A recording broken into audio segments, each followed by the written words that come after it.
નમસ્કાર, તમે જોઈ રહ્યા છો મંતવ્ય ન્યૂઝ અને ગુજરાત એટ 10 સાથે હું આપની સાથે મહેન્દ્ર। સમાચારની શરૂઆત કરીએ જૂનાગઢથી। તો જૂનાગઢના વિસાવદર તાલુકાના લીમદ્રા ગામે ચૈત્રી નવરાત્રી દરમિયાન રામદેવ પીર આશ્રમમાં અનોખો યજ્ઞ યોજાયો હતો। અહીં મહંત નવ ધગધગતા યજ્ઞકુંડ વચ્ચે બેસી અને લોકકલ્યાણ, ગૌરક્ષા અને વિશ્વ શાંતિ માટે કઠોર તપશ્ચર્યા કરી રહ્યા હતા। આ દુર્લભ દ્રશ્ય જોવા મોટી સંખ્યામાં ભક્તો ઉમટી પડ્યા હતા અને ભક્તિમય વાતાવરણ છવાઈ ગયું હતું। આ તપશ્ચર્યા સનાતન ધર્મ અને આસ્થાની અદમ્ય શક્તિનું પ્રતીક રહી છે। ઈશ્વર આગળનો એક સંકલ્પ છે મારો, ઘણો જૂનો સંકલ્પ છે।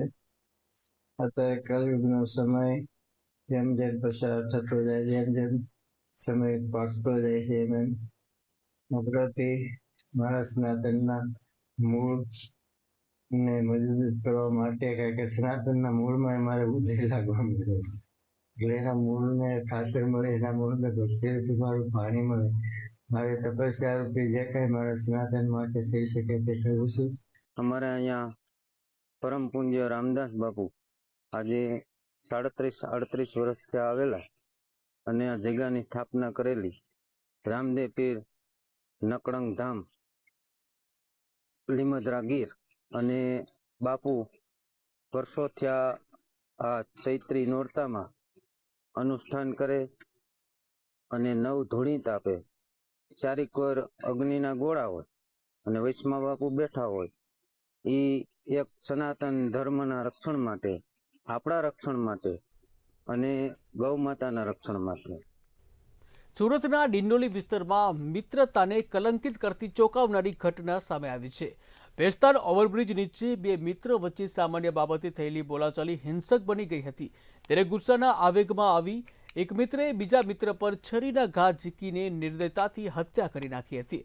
ડિંડોલી પોલીસે તાત્કાલિક કાર્યવાહી કરીને ફિલ્મી સ્ટાઇલમાં પીછો કરી મુખ્ય આરોપી રણબીરસિંહ ટાંકની ગણતરીના કલાકોમાં ઝડપી પાડ્યો હતો।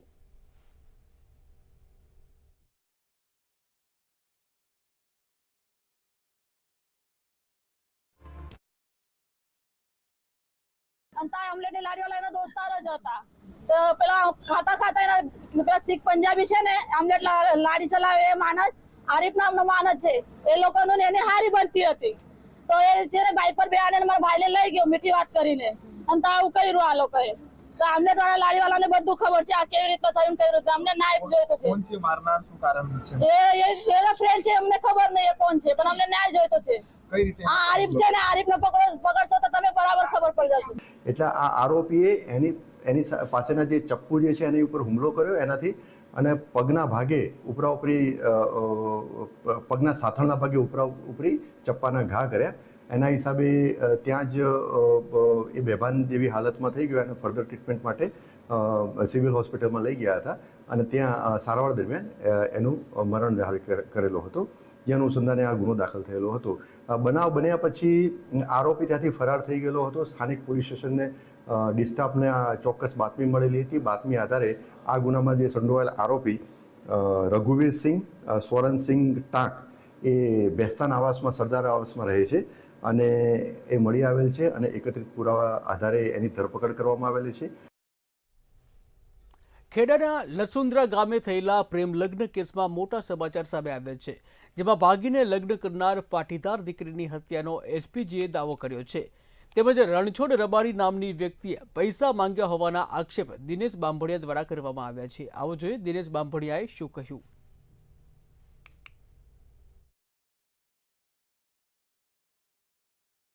સ્પષ્ટ આવ્યું છે કે દીકરી સાથે ખૂબ જ મોટી છેતરપિંડી થઈ છે। દીકરીની ઉંમર 18 વર્ષ છે અને જ્યારે બગાડનાર વ્યક્તિની ઉંમર 32 વર્ષ છે। સાથે સાથે ભાગ્યા પછી આજ સુધી કોઈ પણ જગ્યાએ લાઈવ અમારી સામે લાવવામાં આવી નથી। એટલા માટે અમે આ દીકરીની બહાર મેળવતા ખીરીવડ ગામ ધનસુરા ખાતે રણછોડભાઈ ગોવાજી માસ્તર નામના વ્યક્તિને પ્રાથમિક શાળાના પ્રિન્સિપલ તરીકે અમે એને મળ્યા।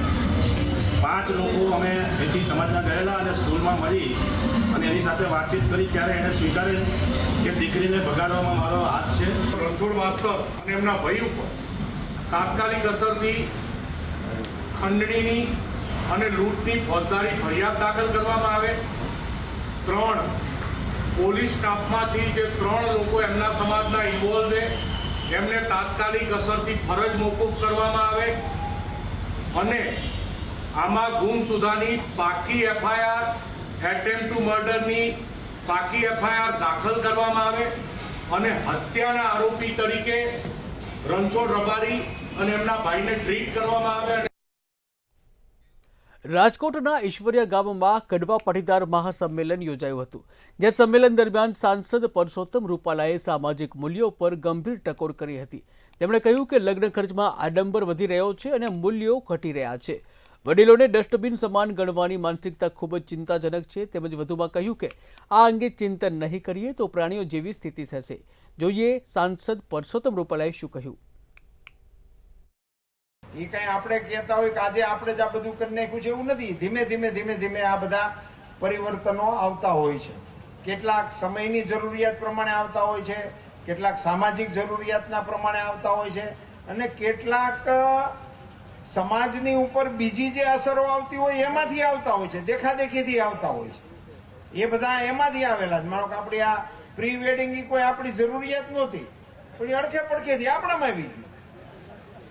હવે આ ફલાણાની થયું, જમાવટ થઈ એટલે એ હાલ્યું, તે પછી પકડી લીધું, ફલાણા ભાઈ આમ કર્યું તો આપણે આમ કરવું. એટલે કેટલીક ચીજો આમ કેવી રીતે આવી જાય છે એનું મૂળ ગોતો તો ઘણી વખત રમૂજ જેવું નીકળે કે આ એમ કરતા શરૂ થઈ ગયું હોય. અમદાવાદમાં ઝડપથી દોડતા પાણીના ટેન્કરે રસ્તા પાસે ઉભેલા બાળકોને ટક્કર મારતા દુર્ઘટના સર્જાઈ હતી. અકસ્માતમાં એક બાળકનું મોત નીપજ્યું છે, જ્યારે બીજું બાળક ગંભીર રીતે ઇજાગ્રસ્ત થતા સારવાર હેઠળ છે. ઘટનાથી ગુસ્સે ભરાયેલા સ્થાનિક લોકો મોટી સંખ્યામાં એકત્રિત થયા હતા અને ડ્રાઈવર સામે રોષ વ્યક્ત કર્યો. ત્યારે પોલીસે ટેન્કર ચાલક સામે બેદરકારીનો ગુનો દાખલ કરી વધુ તપાસ શરૂ કરી છે. સર, ઓલરેડી એક જણનું મોત ડેથ અહીંયા થઈ ગઈ છે ઘટના સ્થળે અને બંને દીકરીઓ જ હતી. નાની એક 8 સાલની હતી ને એક 7 વર્ષની હતી. બંને ત્યાંથી લેટરિંગ કરીને આવતા હતા. ઓલરેડી ડ્રાઈવર પીધેલો હતો. પાછળથી રિવર્સ એમને ઘા ફાસ મારી અને બંને દીકરીઓ કચરાઈ ગઈ. ઘટના સ્થળે એક વ્યક્તિ આવી ગયો અહીંયા, તો એક બેબીને નીચે, એનું નામ શું, પાયલબેનને ત્યાં તાલી ખેંચી લીધી. શું થયું? એ મારી બેન થાય છે, કાકાની છોકરી. એ બાથરૂમ કરીને આવતા હતા, પાણીનું ટેન્કર આમ આવતું હતું. અને શું ઘટના શું બની? પાણી ટેન્કર પાછળ આવતું તો શું થયું? છોકરી ટાયર નીચે આવી ગઈ, પાછળથી બધું નીકળી ગયું હોય. એક છોકરીનું બધું ભાગી ગયું હોય. અમદાવાદના કૃષ્ણનગર વિસ્તારમાં માનવતાને શરમાવે તેવી ઘટના સામે આવી છે. અહીં એક સાવકા પિતાએ પોતાની જ 6 વર્ષની દીકરી સાથે દુષ્કર્મ આચર્યું હોવાના ચોંકાવનારા આક્ષેપો સામે આવ્યા છે. ઘટનાની જાણ થતાં જ કૃષ્ણનગર પોલીસે આરોપીની ધરપકડ કરી આગળની તપાસ શરૂ કરી છે. બેન પોતાના કપડાં ધોતા હતા અને ગેલેરીમાં સૂકવતા હતા. એ દરમિયાન બૂમાબૂમ થઈ, છોકરીનો અવાજ આવ્યો ચીસાચીસનો. એટલે એને અંદર જોયું તો જે દીકરી હતી નાનકડી, 6 વર્ષ 10 મહિના ને 4 દિવસ એમની ઉંમર છે, એ નગ્ન હાલતમાં હતી અને એમના પિતા પણ હતા. એમને ઉપર ખાલી ટી શર્ટ પહેરેલું હતું, નીચે પણ એ નગ્ન હાલતમાં હતા અને એની સાથે વાંધાજનક પરિસ્થિતિમાં એમને જોયેલા અને બલાત્કાર કરતા હતા એ પોઝિશનમાં એમને જોયેલા ફરિયાદી. એટલે પોતાની દીકરી એમને આંચકી લીધી અને તાત્કાલિક પોલીસને જાણ કરી. અમદાવાદ શહેરના કૃષ્ણનગર વિસ્તારમાં ગેરકાયદેસર રીતે ગેસના બાટલાની હેરાફેરી અને રિફિલિંગ થતો કિસ્સો સામે આવ્યો છે. પોલીસને મળેલી ગુપ્ત બાતમીના આધારે વ્રજનગરી આવાસ યોજના નજીક દરોડા પાડવામાં આવ્યા હતા. ત્યારે આ કાર્યવાહી દરમિયાન મહેશ ચૌહાણ નામના આરોપીને ઝડપી પાડવામાં આવ્યો છે. પોલીસ તપાસમાં આરોપી પાસેથી 55 ડોમેસ્ટિક ગેસ સિલિન્ડર અને 10 કોમર્શિયલ સિલિન્ડર મળી આવ્યા છે. તેમજ આ ઉપરાંત ગેસ રિફિલિંગ માટે ઉપયોગમાં લેવામાં આવતી પાઇપ પણ જપ્ત કરવામાં આવી છે. પોલીસે આરોપી વિરુદ્ધ કાયદેસરની કાર્યવાહી કરી વધુ તપાસ શરૂ કરી છે.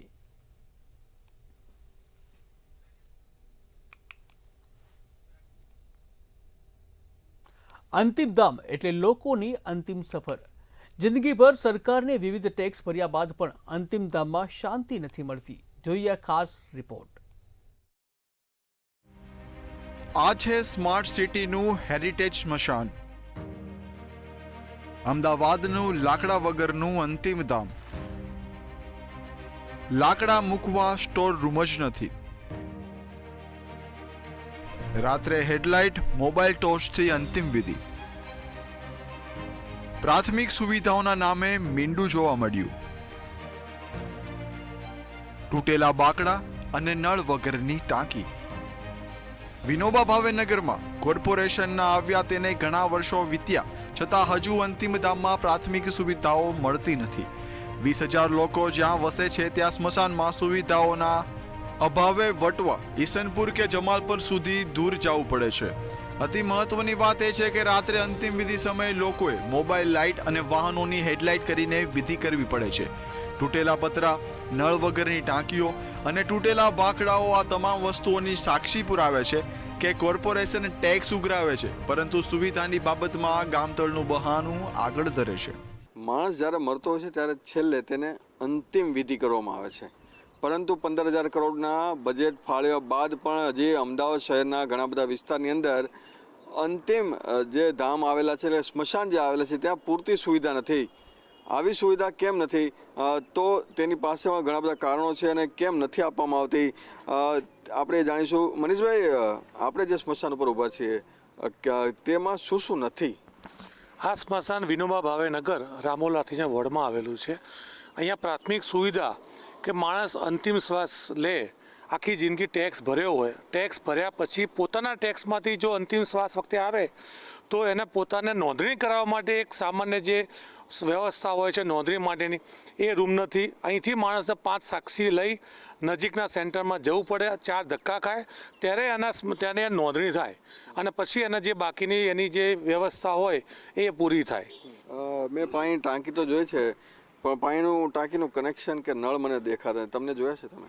ના, પાણીનું કનેક્શન અહીંયા છે જ નહીં. ખાલી બનાવવા પૂરતી ટાંકી બનાવી દીધી છે. ના એમાં પાણી ઇનપુટ છે ના આઉટપુટની બરોબર પ્રોપર વ્યવસ્થા છે. અને જ્યારે બી કહીએ કોઈ કોર્પોરેશનના અધિકારી કે કોર્પોરેટર્સને તો એ લોકો પાણી ટેન્કર દ્વારા ભરી નાખે ટેમ્પરરી, પછી એ પાછું વેડફાઈ જાય. તો અંતિમ ક્રિયા કરવા આવો ત્યારે કેવી વ્યવસ્થા? કારણ કે એ તો નથી કોઈ બેસવાની વ્યવસ્થા કે નથી કોઈ બીજી કોઈ સુવિધા સારી. આ વિસ્તાર એ અમદાવાદના પૂર્વ વિસ્તારમાં આવેલા રામોલ હાથીજણ વોર્ડનો વિનોબા ભાવેનગર છે. ત્યાં હમણાં જ બનાવેલું છે સ્મશાન કે જ્યાં શાંતિ, છેલ્લું ઘર એટલે સ્મશાન કહેવાય માણસ. પણ અહીંયા માણસો જ્યારે એમના દેહને અગ્નિસ્નાન કરવું હોય તો બહારથી લાકડા વેચાતા લાવવા પડે છે. તો અહીં જે સુવિધા હોવી જોઈએ, જે અંદાજે સમજો 20-22 હજાર લોકો અહીં રહે છે, અઠવાડિયામાં 2-3 તો મૃત્યુ થતા હશે, પણ મને લાઇટ નથી દેખાતી ક્યાંય. સાચી વાત છે. રાતના સમયમાં જો કોઈનું મૃત્યુ થાય તો એ કરવું પડે તો અહીંયા લાઇટની કોઈ સુવિધા નથી, ઇલેક્ટ્રિક કનેક્શન છે નહીં. લોકો ગાડીઓની લાઇટ ચાલુ કરીને કે ટેમ્પરરી ટોર્ચ લઈને એ રીતે અંતિમ સ્નાન કરતા હોય છે. શાંતિ માટેની વાત હતી, પરંતુ શાંતિ અહીંયા અંતિમ ક્ષણોમાં પણ લોકોને શાંતિ મળતી નથી. જીવનભર તેઓ ટેક્સ ભર્યા છે, એમ છતાં પણ કોર્પોરેશન છે ક્યાંક ઓરમાયું વર્તન કરતું હોવાના લીધે આવી સમસ્યાઓ હજી પણ અમદાવાદ શહેરની અંદર જોવા મળે છે. હેરિટેજ શહેર, સ્માર્ટ શહેર અને હવે કોમનવેલ્થ સુધીની તૈયારીઓ, પરંતુ ક્યાંક હજી છેવાડાના વિસ્તારોની અંદર પ્રાથમિક સુવિધાની નામે મીંડું જોવા મળી રહ્યું છે. કેમેરામેન રશ્મિન પટેલ સાથે મીર દુધરેજિયા, મંતવ્ય ન્યૂઝ, અમદાવાદ. અમદાવાદમાં કોંગ્રેસ દ્વારા નરોડામાં કુબેરનગર વિસ્તારમાં રાજાવીર સર્કલ પાસે ગેસના બાટલાની અછત અને અસહ્ય મોંઘવારીની વિરોધમાં કાર્યક્રમનું આયોજન કરવામાં આવ્યું. તેમાં મોટી સંખ્યામાં કોંગ્રેસના કાર્યકર્તાઓ અને લોકો જોડાયા હતા.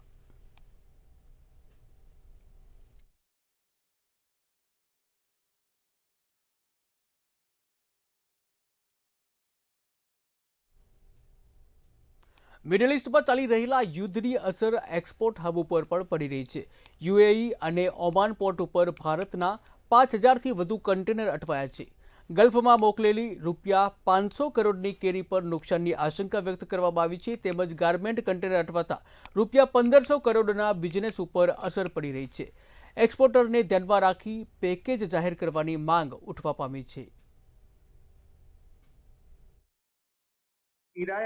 ઇઝરાયલ અમેરિકા યુદ્ધના લીધે સમગ્ર વિશ્વની જે કટોકટીની પરિસ્થિતિ ઊભી થઈ છે, તેમાં ક્યાંક ને ક્યાંક ગુજરાત અને ભારતના એક્સપોર્ટરો અટવાયા છે. એટલે યુએઈનો પોર્ટ અને બીજો ઓમાનના પોર્ટ ઉપર 29,000થી પણ વધુ કન્ટેનરો અટવાયેલા છે. તેમાં 5,500થી પણ વધારે કન્ટેનરો ભારતમાં છે. ડાંગ જિલ્લાના વઘઈ ટાઉનમાં ચોરી થયેલી પિકઅપ જીપ ઝડપાઈ છે. વઘઈ પોલીસ મથકની ટીમે મહારાષ્ટ્ર ગુજરાત સરહદ પરથી ચોરીના પિકઅપ સાથે 2 આરોપીઓની ધરપકડ કરી હતી.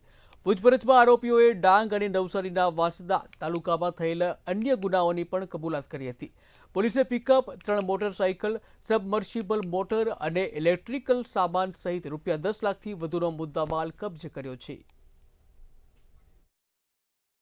તારીખ 18/3/26ના રોજ રાત્રિ દરમિયાન વઘઈ પોલીસ સ્ટેશનની હદમાં વઘઈ ટાઉન વિસ્તારમાંથી એક પિકઅપ વાન ચોરી થઈ ગયેલી ફરિયાદ વઘઈ પોલીસ સ્ટેશનમાં આવતા તેનો ગુનો દાખલ કરીને તેની કિંમત 8 લાખ રૂપિયા ગણી આગળની તપાસ વીકે ગઢવી પીઆઈ તથા તેમની ટીમ દ્વારા તપાસ કરવામાં આવી. તે તપાસ દરમિયાન ટૂંકા ગાળામાં જ આરોપી એક દેવીદાસભાઈ ભોએ અને મધુભાઈ ભોએ નાઓને અટક કરેલ છે. સમાચારમાં આગળ વાત કરીએ તો મહત્વના સમાચાર. આદરણીય પ્રધાનમંત્રી મોદી સાહેબ head of state, head of country, આમ તો પવનકુમાર જે સિક્કિમના મુખ્યમંત્રી હતા એમના 8,930 દિવસનો એક રેકોર્ડ હતો. પરંતુ પ્રધાનમંત્રી મોદી સાહેબ જે ગુજરાતના સંતાન છે ને ગુજરાતની જે વિકસિત રાહના કારણે આખા દેશે જે વિકસિત બનાવવાનો જે સંકલ્પ લીધો, રાજ્યની અંદર સતત 4 વખત મુખ્યમંત્રી અને દેશના પ્રધાનમંત્રી તરીકે 3 વખત, આમ સતત 7 વખત અવિજયી રહી.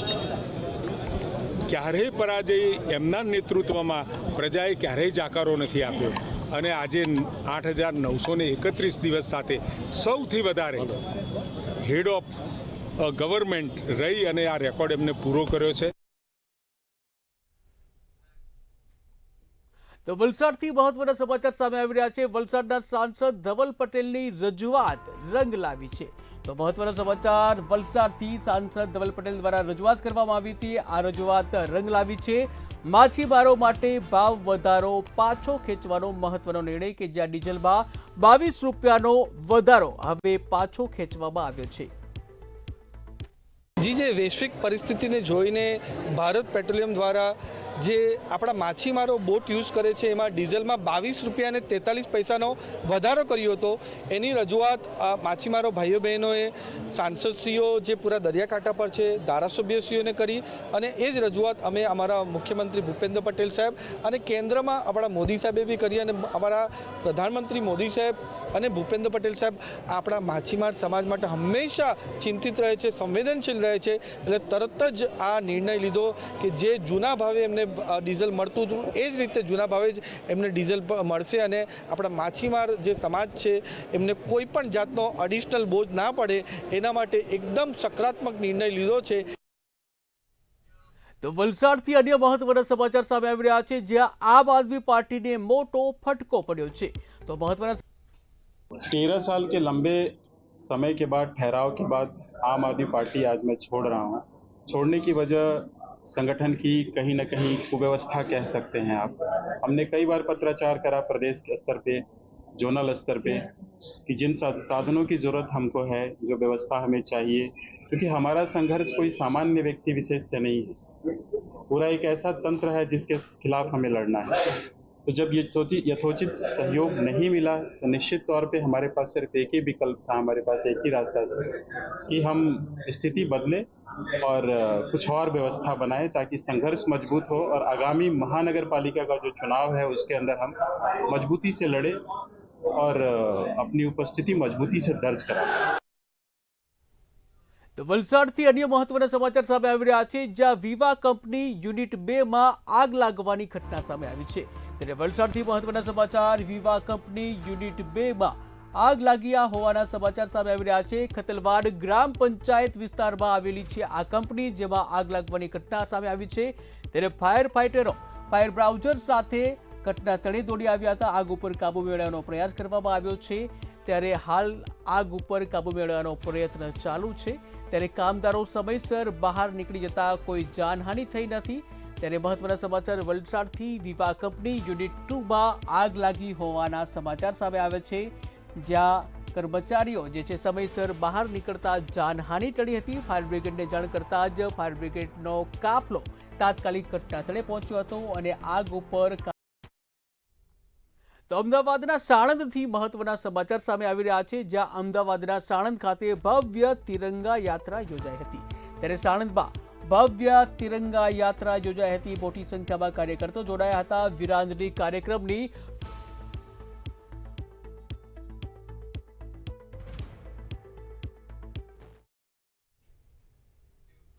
અમદાવાદ શહેરના સામાજિક અને મનોરંજનાત્મક પ્રવૃત્તિઓને પ્રોત્સાહન આપતા ઓરિયન્ટ ક્લબ દ્વારા હાઉજી કાર્યક્રમનું આયોજન કરવામાં આવ્યું હતું. આ કાર્યક્રમમાં મોટી સંખ્યામાં સભ્યો અને મહેમાનોએ ઉત્સાહપૂર્વક જોડાયા હતા. વધુ વિગત સાથે જોઈએ ખાસ અહેવાલ. અમદાવાદ શહેરના ઓરિયન્ટ ક્લબ દ્વારા યોજાયેલા આ હાઉજી કાર્યક્રમમાં લોકો માટે મનોરંજન અને સામાજિક મિલનનો અનોખો માહોલ સર્જાયો હતો. ભાગ લેનારાઓએ ઉત્સાહ સાથે હાઉજી રમતનો આનંદ માણ્યો હતો. કાર્યક્રમ દરમિયાન વિવિધ ઇનામોની પણ વ્યવસ્થા કરવામાં આવી હતી, જેના કારણે લોકોમાં વધુ ઉત્સુકતા જોવા મળી હતી. મારા ઓરિયન્ટ ક્લબની આજે એની હિસ્ટ્રીની અંદર સૌથી મોટામાં મોટી હાઉસી અમે અમારા કમિટીના મેમ્બરોના સપોર્ટથી અને આ પબ્લિકના સપોર્ટથી અમે કરવા જઈ રહ્યા છીએ. અત્યારે અમે ઓમ જ્વારા જ્વેલર્સ જે કરો એની જોડે સહયોગથી અને આ પાર્ટી પ્લોટના અને તમારા મંતવ્ય ટીવીના ચેનલથી અમે આ બમ્પર હાઉસી કરવા જઈ રહ્યા છીએ. ઓરિયન્ટ ક્લબના ઇતિહાસમાં પહેલી વખત આટલી મોટી ક્રાઉડેડ મોર ધેન 3,500 માણસોની હાઉસી જવા થઈ રહી છે અને એમાં 51 લાખ રૂપિયાના કેશ પ્રાઇઝ રાખવામાં આવેલ છે. મોટા ઇનામો 15 લાખનું મોટામાં મોટું ઇનામ છે અને બધી જ ફેસિલિટી મેમ્બર અને ગેસ્ટમાં અને બંચ ટિકિટો અને લૂઝ ટિકિટો બંને દ્વારા આપવામાં આવેલ છે. અત્યારે નંબર 1 ક્લબ ગણાય છે હાઉસી માટે અને ઓરિયન્ટ ક્લબ તમે હાઉસીમાંનું કિંગ હબ ગણાય છે. આજે ઓરિયન્ટ ક્લબે ફર્સ્ટ ટાઈમ આ રીતની મોટી ઇવેન્ટ કરી છે અને મોર ધેન 2,500 લોકો એન્જોય કરી રહ્યા છે. આ સુંદર કાર્યક્રમ માટે ક્લબ તરફથી ક્લબના ઓફિસ બેરર્સ, સહયોગી અને કમિટી મેમ્બર્સનો આભાર માનું છું. ઓરિયન્ટ ક્લબ દ્વારા યોજાયેલા કાર્યક્રમનો મુખ્ય હેતુ સભ્યોને એકસાથે લાવવાનો અને મનોરંજન પૂરું પાડવાનો છે. આવો પ્રતિસાદ મળતા અમને ખૂબ આનંદ છે. ઓરિયન્ટ ક્લબનો આ હાઉજી કાર્યક્રમ માત્ર રમત પૂરતો સીમિત ન રહી, પરંતુ સભ્યો માટે એક યાદગાર ક્ષણ બની રહ્યો છે. આવા કાર્યક્રમો દ્વારા સમાજમાં એકતા અને મનોરંજન બંનેને પ્રોત્સાહન મળે છે. રવિ ભાવસાર, મંતવ્ય ન્યૂઝ, અમદાવાદ. સાણંદ વિરમગામ હાઈવે પર આવેલા વિરોચનનગર પાટિયા પાસે એક હૃદયદ્રાવક ઘટના સામે આવી છે. કેમિકલયુક્ત ઝેરી પાણી પીવાથી 33 જેટલા ઘેટા બકરાના મોત નીપજ્યા છે. ત્યારે ઘટનાને પગલે સ્થાનિક પશુપાલકોમાં ભારે રોષ જોવા મળી રહ્યો છે. સમગ્ર મામલે જીપીસીબી દ્વારા યોગ્ય તપાસ કરવામાં આવે તેવી માંગ ઉઠવા પામી છે. રોડે આવતા અને કેમિકલનું પાણી પી કરીને 1 કિલોમીટર 1.5 કિલોમીટર નહીં પહોંચ્યા. કેટલા ઘેટા બકરા મરી ગયા તમારા? 35. અને બીજા ઘેટા બકરા કેટલા તમારી જોડે? અમારી જોડે છે 400 જેવો જનાવર છે. અને બીજા બધા પાણી પીધું હતું? ના, બધું જેટલા પીધા એટલા જ બધા આ જેટલા પાણી પીધું બધા મરી ગયા.